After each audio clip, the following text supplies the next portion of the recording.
can you even call yourself a journalist? You just put your camera in faces trying to make people mad.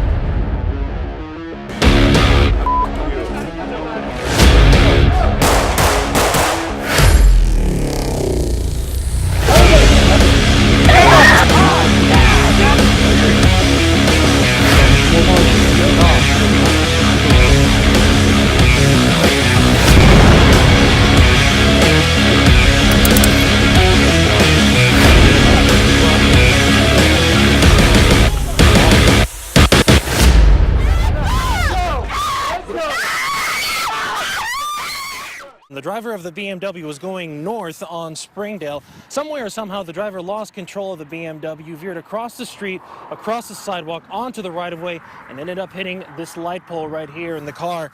Back in the 1990s, the early 1990s, the city of Houston, Texas, and New York City had a bunch of gay men and women get together and decided to patrol the streets to make sure that anyone and everyone who was out and about felt safe while they enjoyed the evening. Well, now Austin, Texas will have the same. Robert, just to give you an idea of where we are in San Marcos, about a half a mile behind me is I-35. A mile that way down Aquarina Springs Drive is Texas State University, and behind me is where Aaron Jackson Peterman was found dead by a relative. Now, no, he ain't gonna make it. They already backed one out the other side. What happens when the rescuers need rescuing? Well, that's what's happening here. The driver of this Humvee with the Marine and 2 first responders from Onslow County tried to make it through a very flooded Half Moon Creek. These guys watched. The Humvee didn't make it. So these Good Samaritans were taking supplies from back there to the other side of the creek, of the flooded creek. When right then and there, this crew in a military Humvee decided to plow right through the water. Humvee got stuck with them in it, but thank goodness these guys were here. It would have been a much worse situation had they not been here. The crew inside the Humvee made it out. Still, they had to get their belongings. There he goes. The belongings of others in Jacksonville are not faring so well. From corporate-owned gas stations to mom-and-pop shops, the rains have left their mark on Jacksonville. That's just the nature and of Mr. the Nick beast. Like I Fioriti. said, this house, my mother and father purchased that home in 1963, had it built. And I've lived my whole life in that house right there. And up until Floyd, we had never seen anything of this nature. Now, here it's getting worse. But thanks to people like these guys, things can only get better.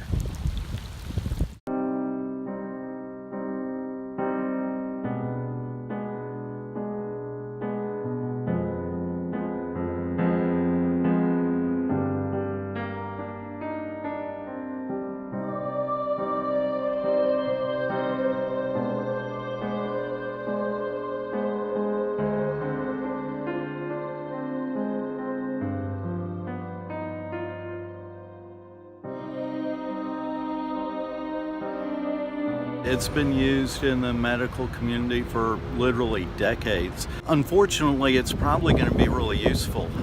There have been some statistics out just within the last 24 hours that accident or opioid overdoses are now the leading cause of accidental death in North Carolina.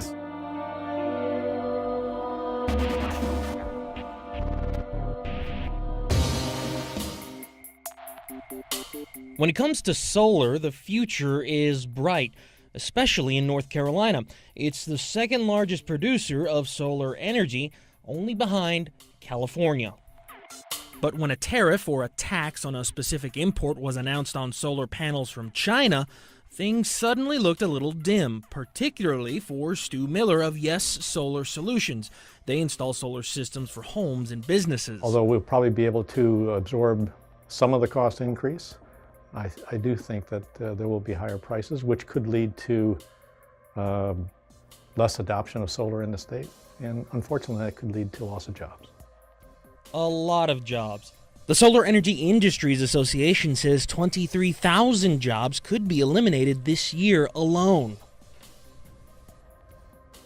Yeah, that's a lot. Yeah, but could that happen? Well, we'll get to that in a bit. Now, what doesn't make sense to some is why. Solar has made about 260,000 jobs in the United States since solar became a viable thing. It's a $29 billion industry. Solar has proven to lower electricity costs for everybody. and particularly here in North Carolina. So the whole impact could be that we feel higher electricity prices here in North Carolina. And If there's a 5% decrease or a 10% decrease, we're talking a lot of jobs. the Trump administration says China is making way more solar panels than the United States. About 80% more, give or take. So, in an effort to boost American solar manufacturing, the tariff was placed. Is it a good idea? Well, we asked an economics professor from NC State.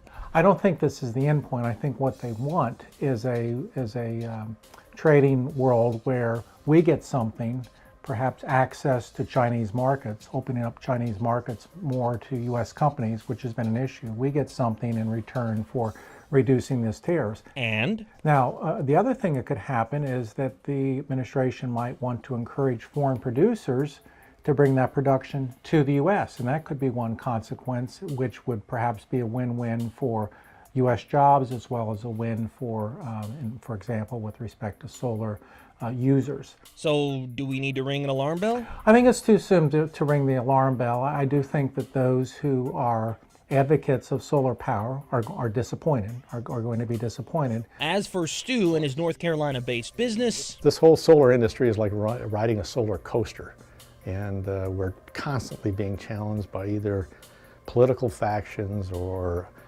fossil fuel industry groups. It's just one barrier after another. it's just another day at the office. The tariffs work like this: 30% for the first year, then 25% for the following year, then on to 20%, and ultimately 15%. And like most videos on social media, let us know what you think in the comments below. For ABC 11 Eyewitness News, I'm Gary Cooper.